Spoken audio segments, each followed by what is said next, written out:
Welcome to That Didn't Work. That didn't work.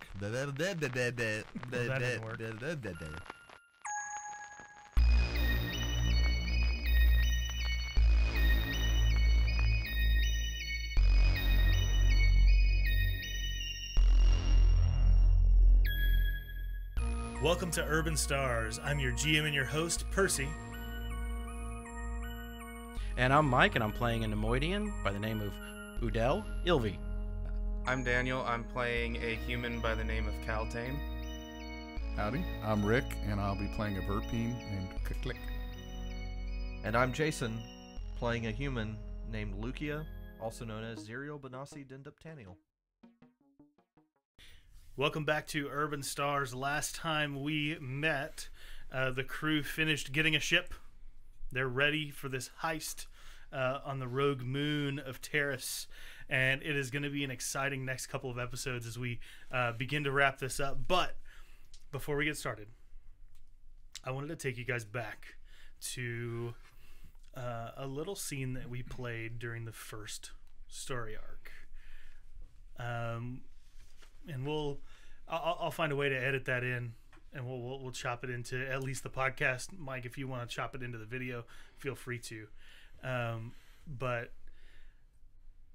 for the sake of the video, I'll go ahead and recap it. You think? Sure. Cool. So when we were first exploring Terrace, we did a scene where Mike and Rick took on the personas of two Storm Commandos, talking to Grand Moff Taniel. Or not Grand Moff, he's just a Moff. He's a little Moff. Paquito Moff. And he had sent them on a mission to grab two separate squads of essentially mercenaries with whom they would kind of infiltrate the undercity of Terrace and do some kind of nefarious things down there with the potential resistance that was building up. And then we haven't said a word about them since. Here in So Fargo. we're 20 episodes in at this point. We're recording episode 20 right now, which is fantastic. And we haven't heard from them in probably 18 episodes. I think it was episode 2 that we brought that in, maybe 3. And right now, they're the only two that haven't kicked Udell's butt. You had to bring that up. That's true. So remembering that, we'll open with a scene that has Caltane walking down the streets of Terrace, attempting to look as unassuming as he possibly can. However, he is wearing his personally designed augmented laminate armor, sans helmet. He's walking down the road, probably eating like a leg of bug. I don't know what they eat on Terrace. We haven't gone much into that. We established spam. Babies. They spam. Space ham. We established spam. He's probably eating like a spam sandwich with a glass of Spam. with a- Spam. with Classic fried bologna spam. with a to-go cup of blue milk. He's probably walking back to the garage after grabbing some lunch from being bored because he's the only one not like mechanically inclined or doing anything important. And on his way back, a rough-looking man in a white tunic, leather vest, and black pants darts out from an alley, grabs him from behind with a blaster pistol pushed to his abdomen, and covers his mouth and demands that he come with him. The two of them walk. After that encounter, you see the screen kind of pan to them walking calmly next to each other, having a conversation. They walk into a tavern or a cantina. Do you guys remember what the name of that cantina was that you met Garth in? Oh, the Bothan's Regret? Bothan's Regret. They'll walk into the Bothan's Regret. And as the camera zooms out, you see that it's surrounded by about 30 stormtroopers. So you can... And a small, extremely skinny alien with 4 arms... kind of darts his eyes back and forth. Obviously, he's been watching Cal, and he moves out and goes into the tunnel network that you guys have called home for the last few months and reports what he has seen to Lugnug. So we'll pan in to you guys meeting with Lugnug before it's time for your departure to the Rogue Moon. You've had this date set it is absolutely necessary that you go now because people in this cave network are starving. They need power. We need to be able to establish a real home, and we can't wait to figure out what's going on with Cal. So, it's unfortunate that this is what's going on with Cal. We don't have any further information. Nobody's seen him leave the Bothans Regret, and the stormtroopers have not moved. We can only assume that either he has flipped or he's just having a calm drink with his old storm buddies. Lugnug, this was your man. You vouched for him. I did. And I've vouched for people that have betrayed me before. We'll keep an eye on him, and we'll hope for the best. But I will have questions if he makes it out of that cantina alive. He seemed like such a nice gentleman. Let's hope he stays that way. That would be a shame. Well, if not, then you know down here's about to get stormed. That's right. So power is more important than ever. The Empire doesn't yet know about the caverns that we've uncovered below these rocks. We need power. So you still have to go to the Rogue Moon, but I know that you can't go with your, frankly, muscle coming along with you. So I've got a friend of ours, one of the Baron's men. Well, men's a rough word. and what is your name there? So we're introducing a new player to the table. Everybody, welcome Jacob. Hi, Jacob. Hi. Woo, Jacob. Hi, Jacob. So Jacob is a probably 7'6". I'm making up a number. Sure. Because I don't know if you've decided that Go yet. for it. 7'6" Wookiee, who I'm gonna say, like, what color hair do you have? Like, describe yourself to us as you kind of duck your head to come into this chamber. It's a dog crap brown kind of color. That's the best description. Yeah. Okay. We're in muddy, mucky chambers, so yeah. Is it Muddy Waters? All right. And what does your outfit look like? Like, how do you look as the blue light of the torches shows you? I don't what word I was looking for, but that wasn't it. Enlighten your features, so to speak. I've got more clothing than most Wookiees would. Okay. I'd say, but still not a lot. Kind of covered up everything with fur, but I've got a little leather kind of Pauldron. Yeah, pauldron, and that's kind of strapped together, and there's bullets or ammo, casing, everything, and yeah. Cool. So what is your name? Well, in Galactic Common, it's Frank, but Frank. I go. At least we didn't go with Bob. I go by Bob doesn't. That's my official name. Frank. This is Frank. He's one of the Baron's fighters. He's agreed to go with you to the Rogue Moon. He knows how much we need energy. And he is quite the potent scrapper. He should be able to help you in any way you need. He is quite a big fella. Well, yeah. Wookiees tend to be that way. It is a small ship. Does Derek know about this? Darrett and Frank have had their run-ins. We'll leave it at that. So is that why It's not like a Darrett's not allowed in 50 feet of him or anything, but it's not far off. So that's why Encounters with Wookiees 2 is out. Liaisons with Wookiees. He wants to make sure to get that correct. Whatever. We both know what it is. He lays on Wookiees?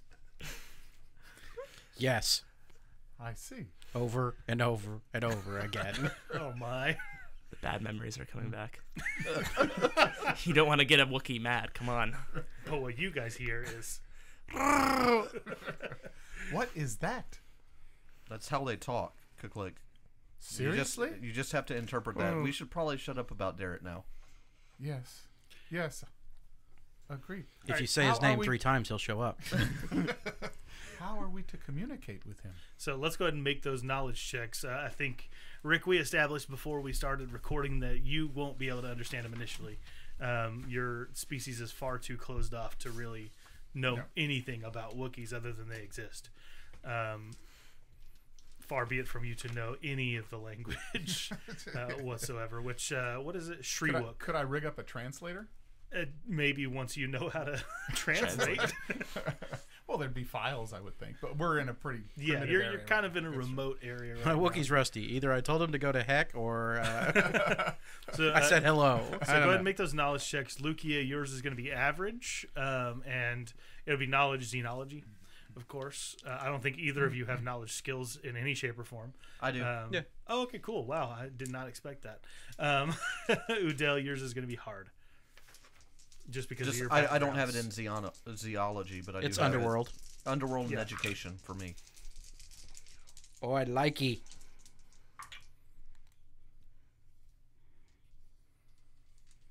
2 success and 3 threat. So you're going to get punched when you tell him the wrong thing. I just had a bad experience with Wookiees. Oh, I see. 2 advantage. Just 2 advantage. Just to advantage. Okay, so you do not understand, but Udell, you do.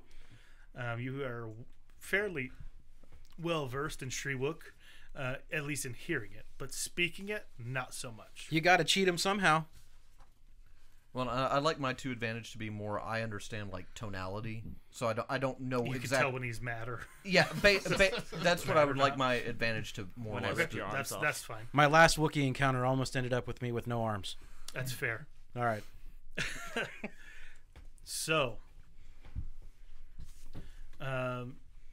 Almost like Han the first time with Chewie. It's more he just understands basic, like right.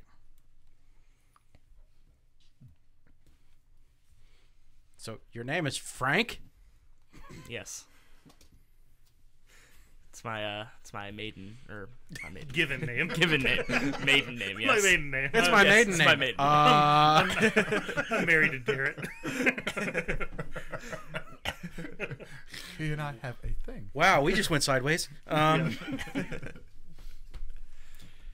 All right. So yeah, Lugna kind of gives you guys that information, and The ship is not quite ready. It's flyable, mostly ready, but we... no, it is ready. Y'all made the checks last session. Like this is essentially like whatever y'all did at the end of the last session took a few days, but everything was completed. Like y'all collected all the equipment that you needed. That the mining lasers are installed. yeah, everything's installed on the ship as far as like the mining equipment. You guys have the spacesuits. You have the ship up in working Do we have order. a spacesuit big enough for him? Yeah. Okay. Yeah, we'll say yes. I won't even make you guys spend a point for that. It's got those like scrunchy things where it expands. as you move it. Exactly. Okay. It's a one size fits all, kind of like jeggings. So It does just it- kind of slips So on it's over going to be whatever. incredibly But more tight. importantly, you can poop in it. Yeah, yeah. So it's going to be really tight on him. We'll have to keep Derek away from him. Yeah. Anyway, Oh, Okay. Cool. So Okay, stop it. I'm not doing it. I'm not doing it. all right. So is there anybody in the cave network? This is a very very dangerous mission, guys. I know your characters know that. I don't know if we've made that apparent over the radio network here, but there is a high chance of perish as you go up into this. Not only like from the Empire, but the fact that you guys are literally landing on a moon that is being 100% of the time pelted by asteroids. That's where you're trying to go to get this fuel cell from. That's probably why you just dropped that on us right now, huh? Yeah, well, I told you that already before. You said there was a meteor shower, but you never said that there was I said this is a moon going the opposite direction of an asteroid belt. yep. Okay, fair I enough. never, Fair I enough. never didn't- was hidden about Well, that. yes, I didn't put the 2 and 2 together. You know, that's the... They're going counter toward one another. Yeah. Impacts imminent. So Yes. we just go on the backside, and it will shield us from If the asteroids. only the fuel cell was on the backside. The fuel cell's always on the backside. Oh boy, this is So- going to be an interesting night. Is there anybody that you guys want to say farewell to before you head out, knowing how dangerous this whole situation is? Yes, Callist and Galak. Okay, great. But I have already spoken to them. Sure. So you speak to them, and the scene. What do you kind of want that scene to look like? How do you want that to go? Kalis Galak. Goodbye. I will see you soon if I see you again. May the light of Belisha shine on you always. Yes, my brother. I wish that I could go with you. There is no room. It's only a 4-person. We have a new crew member that I don't even know how he's going to fit. Yes, well, I am sure that he will do a fantastic job. Lugnug has put, this is Galak speaking, Lugnug has put me in charge of amplifying the security of our cavern system with the apparent imminent threat of troopers that may be coming down. Oh, you are very well qualified for that. Good choice by Lugnug. Yes, it seems that he is beginning to recognize all of our talents. Yes. Too bad there are not more of us down here. Indeed, but 3 Verpine should be plenty to engineer our way out of anything. Absolutely. They will understand. And Callist kind of reaches out a hand to kind of give you whatever a Verpine version of a handshake looks like. So, live long and prosper with a claw. It's kind of like a fist bump, but a little less coordinated. Yeah. I've seen the humans do this. Oh. Click. Do be careful. Well, if I was going to be careful, I would not be going on this mission. But we need power. I will have you a fuel cell soon, and we will get it hooked up. This place will be humming very shortly. And if not, well, we all go sometimes. Belisha be with you. Yes. May her light shine upon you too. Blessings of the dawn. Cool. Lukia, is there anybody that you want to particularly bid farewell to as you guys move on to this dangerous mission? I'm just gonna hang about with Lugnug for a bit and basically, wish him the best of luck and to keep an eye on Cal because, hate losing one of our own. It's kind of a new emotion because I feel like things with Lukia have kind of moved into more like a second hand to Lugnug. Yeah, sure. So just one of those things where, it's more of a, we'll see you when we see you, but, kind of more the militaristic style of goodbyes. Sure. Lukia, are you sure you're up for this mission? I heard you encountered Callus's offspring recently. Yeah, I hadn't seen him in a while, but no, if anything, that reinvigorated my need to go. Lugnug, I feel like one of us has to go up there and make sure we get this back, and I'd much rather it be me than you. You've got to stay here and take command and lead everybody. I'm not ready to take on that mantle yet. Sure. I just don't want you to be distracted. And you can tell that he's kind of holding himself back a little bit from something. You can't tell if it's like he's sad, worried, whatever, but you know that he's not like being open about kind of what he's feeling and thinking right now. Oh, Lugnug, we've known each other for quite a while. I think you can rely on trust on me for this. We'll raise a toast when we get back and get the power connected. All right, Udell. No, because as it is right now, I mean, I'm with my only friend. I'm with my only friends. That's the crux of it. All right, so you're kind of waiting by the door as these guys are headed out. You're meeting everybody at the entrance to the caverns.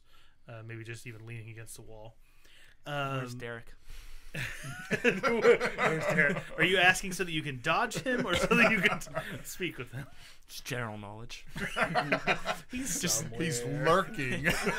I feel the need to know at all times exactly where he is. being the only Wookiee down here. It's Derek.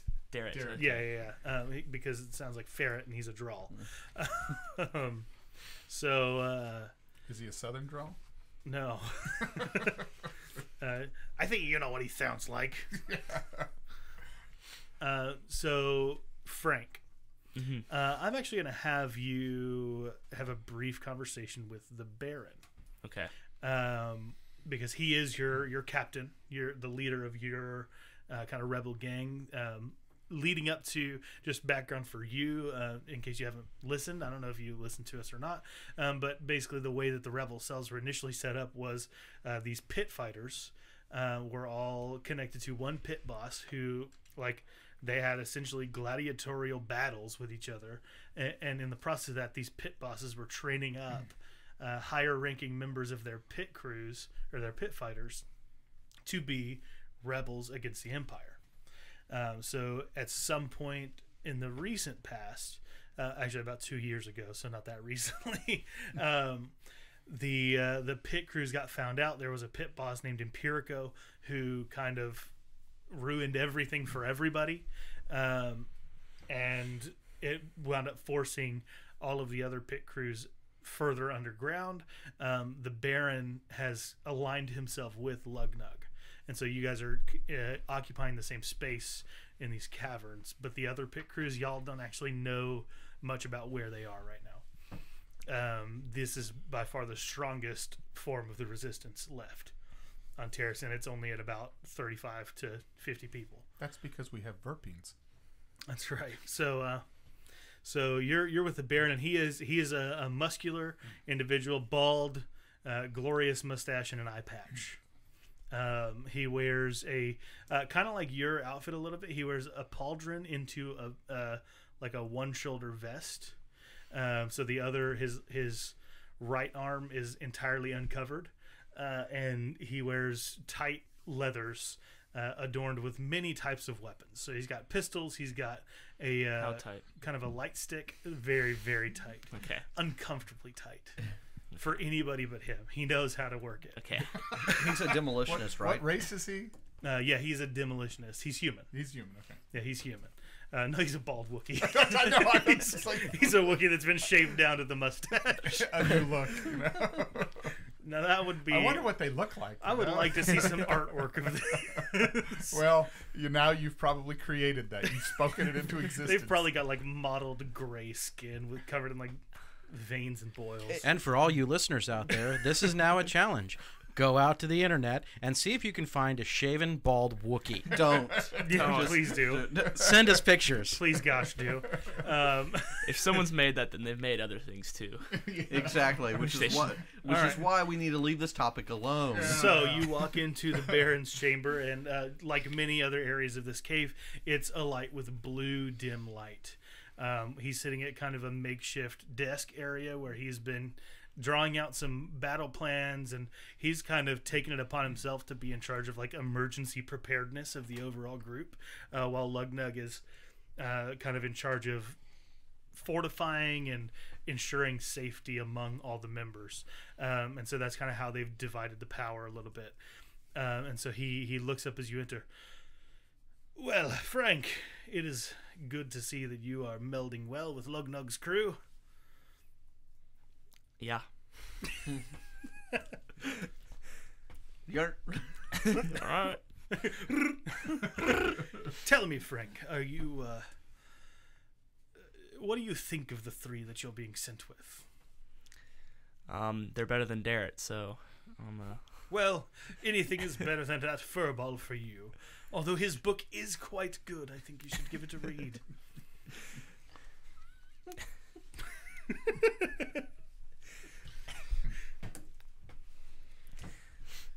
No, yeah. I mean, only one of them can understand me, so it's That will be a challenge. yeah. But it means I can insult the other two, and Absolutely, and I Yeah. think that that would be quite fun for you, but perhaps detrimental to the overall relationships. You make the call. When you're up there, try your best to examine the Imperial fleet. I want to know the general composition. What do they have available immediately? What's currently in the sky? That'll give us maybe an idea of what's there at all times, and unfortunately much of it is hidden above the Star Destroyer or in orbit. okay. Also, please don't get killed. There are only 10 of us down here. You can't rest kill a of it- Wookiee, don't worry. The rest of it is Lugnug's crew, and as valuable as they are, I don't think that they're very good at fighting. Yeah, I can tell. We need you around. So, well, don't die from an asteroid. If you're going to die, well, die in a fun way. I kind of heft my bowcaster and like, well, I'd like to see an asteroid try. That's the spirit. Good man, Frank. Now, go defeat the asteroids. Is it Brave too late to Frank. turn in my ticket for this trip? Because if we're challenging asteroids, Bring us the fuel cell and let us expand below the surface of Terrace and create something really, really special. Okay. Also, if you can find me a better eye patch, I would greatly appreciate it. I'm have not an going to say eye. it. I'm not going to go there. Barbosa. This eye patch is better. But truly, I think I've got some leftover credits that I could give to you in exchange for a better piece of eyewear. Have you ever felt Wookiee fur before? It's pretty soft, pretty comfortable. I can make you a real nice eye patch. Tell you what, present it to me and I will decide for myself Okay. if that is something that I want to adorn my face with. Okay. think I won't tell you from what part of my body the hair's from, but I think it's mostly all the same. I hope. it gets softer in certain parts.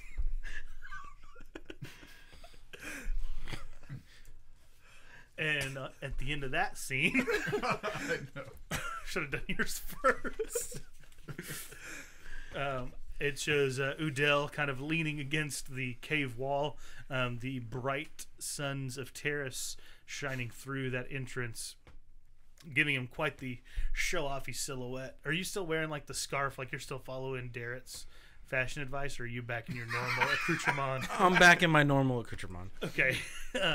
So you're leaning against this this cave wall, kind of maybe examining your shock stick or your blaster, one of the two, and the other three come walking through toward you, and it's a rough and ragtag group of people about to go on this journey to the Rogue Moon. You guys make your stealthy trip from here to Durip's garage. He greets you quickly and types in the code to open the roof, and kind of gives you a half-hearted salute that kind of exhibits an emotion of like, I hope you come back, but I don't think you will. Like, it's been good fighting with you boys.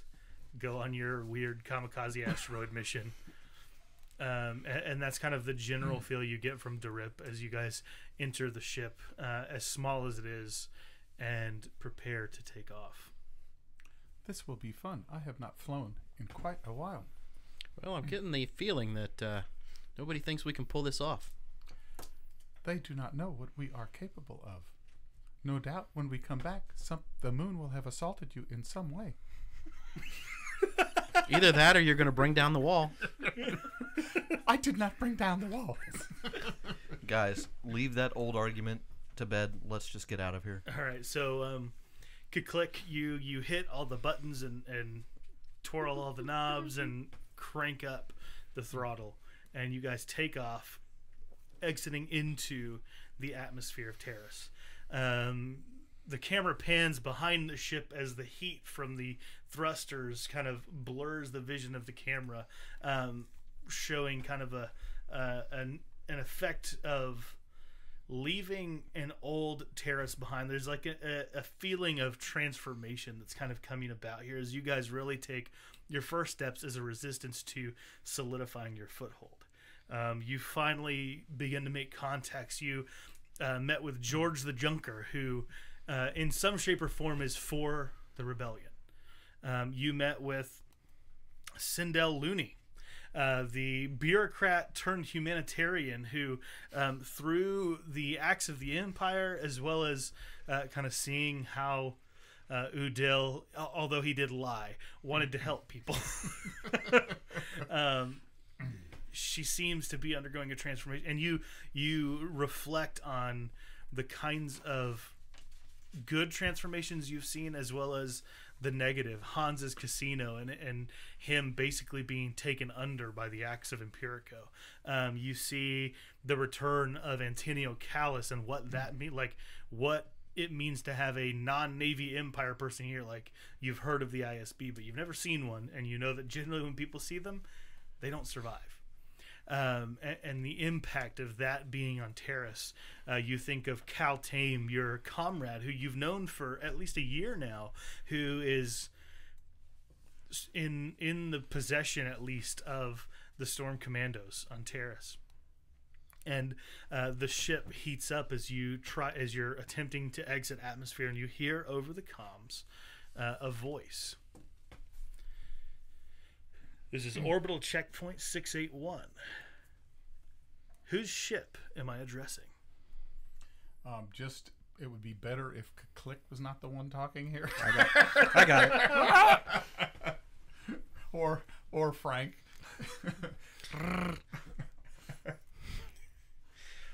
Okay. This is the Rusty Sea Bucket.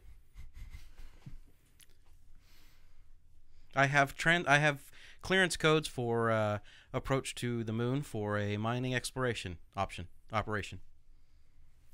And that code would be Alpha Bravo Charlie 1 2 3 4 5.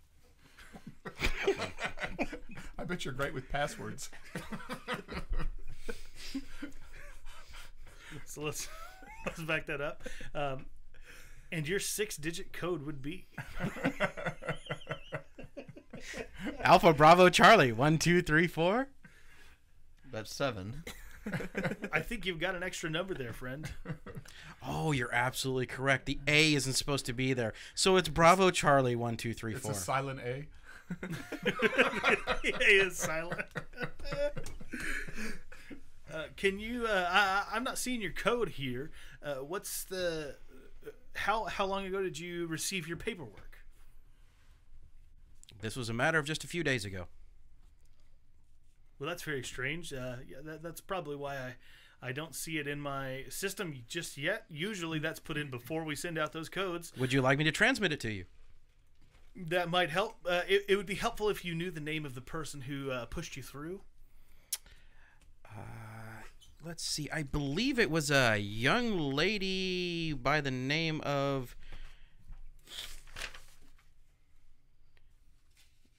Sindel Loney? Loney? Sindel Looney, and you hear him like kind of tapping on the data pad. Okay, I do see that she pushed through your mining operation for your permits, but I'm not seeing a whole lot of paperwork on entering an orbital rhythm. Well, she didn't say we needed an orbital rhythm. Just so that go we ahead needed and the. make me a perception check. All of us, or Just him. What's difficulty? What's the difficulty? Give me a brief second. I forgot to get out a card.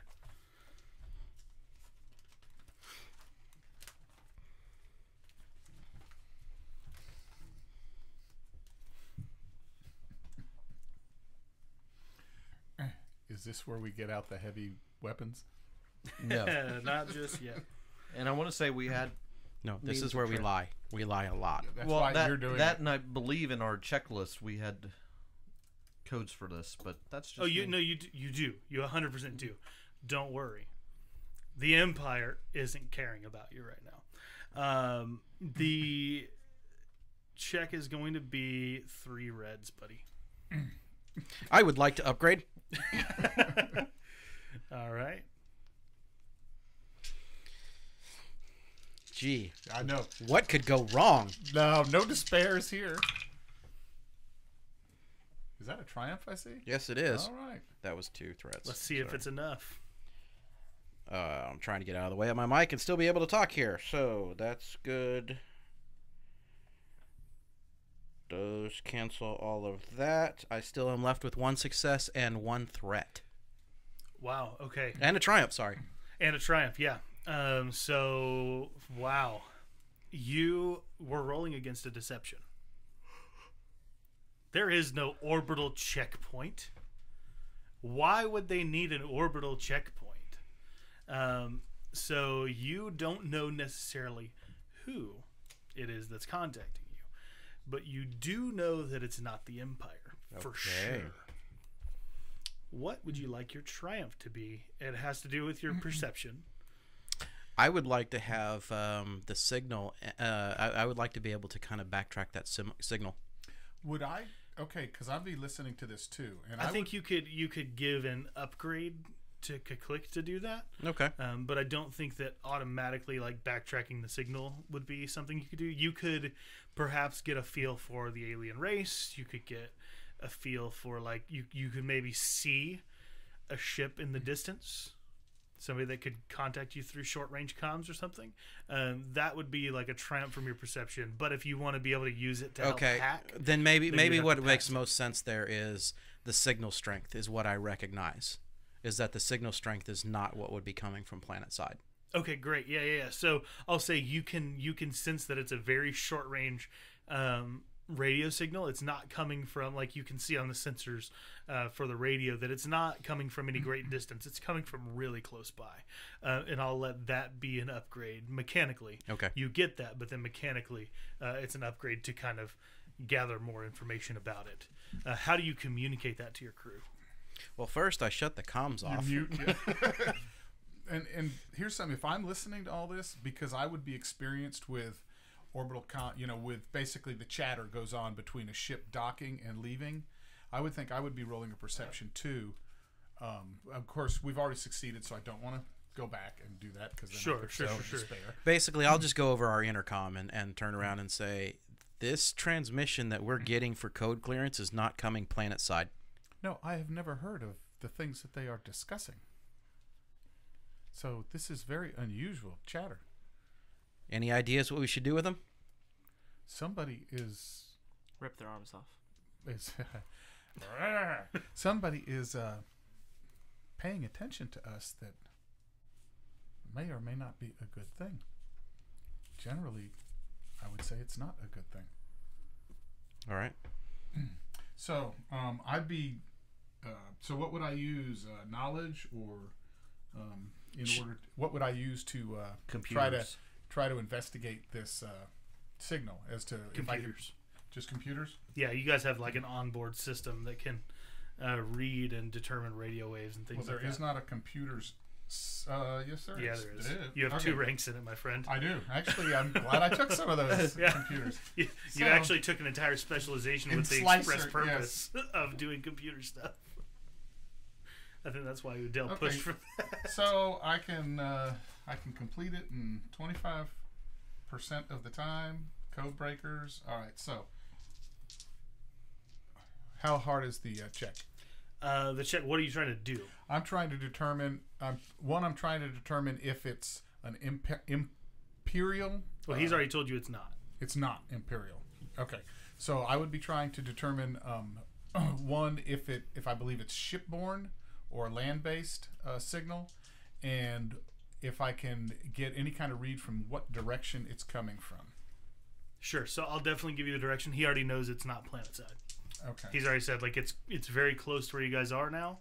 It's not on planet. So I would like to be able to determine from the frequencies, if I can determine what race would be, what species would be using, this kind of signals, or if it would be I think underworld. those are 2 different checks. So those Computers won't give you that. No, Okay. computers will actually be able to tell you the IFF though. I don't know what that acronym means. Identify friend or foe. Identify friend or foe. It'll actually give you the ship that it's coming from with his computer's check. Sure, possibly. Right, if he's successful. Okay. So what do I need to roll? It's going to be for those things, like if you want to identify whether or not it's hostile, that's going to be hard. If you just want to determine direction, it's average. Go hard, because you also have the free upgrade. Yes, Rick, go hard. Oh, that's what she said. So I have the free upgrade. What's your intelligence at? 3. Okay. Okay, so does that look right? Mm-hmm. Do I have any bonuses?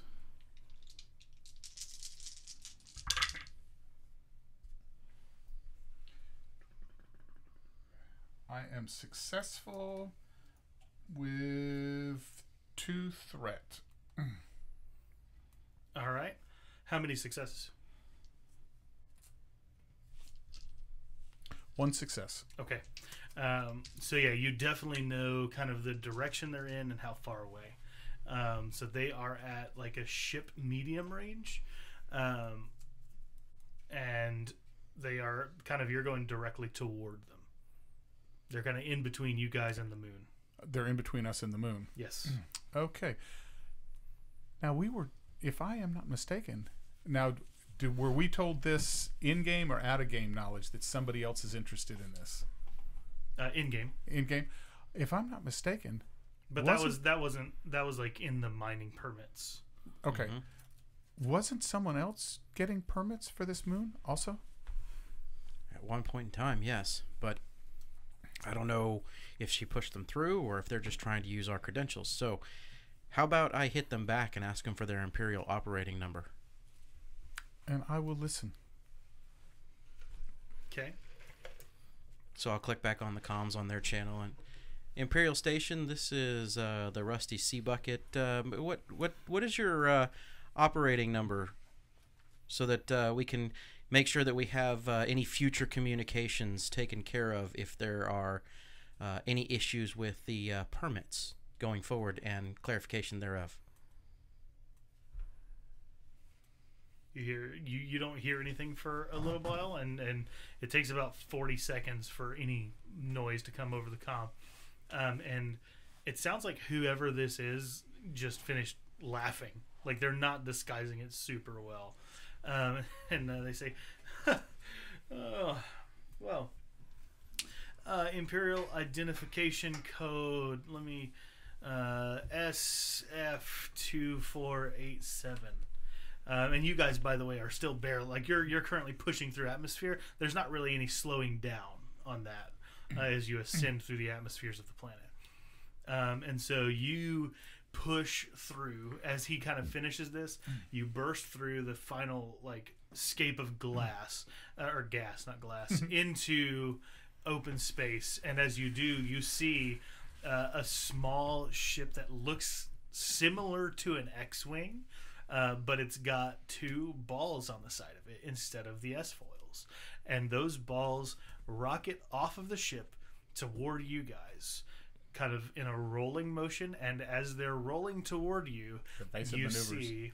you can go ahead and roll a piloting check. You can get that ready. It's going to be hard to kind of roll out of the way of these things. They barrel toward you, and as they do, you see kind of a hiss of some air being released, and panels come off of it. And the panels fold out, and Lukia especially and Udell recognize Clone Wars era droidicas soaring through space directly toward your ship, guns locked on. They've been modified in some way so that they've got thrusters and they're able to kind of maintain their spatial awareness while in space. I am not sure we should shoot these things because that might alert someone to our presence. I will try to avoid them. All right. I'm actually going to close off the session here. Go ahead and roll that piloting check real quick, and then we'll break out for the next one. Well, that actually looks pretty good.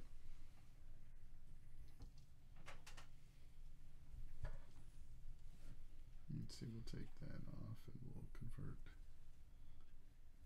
those 2. And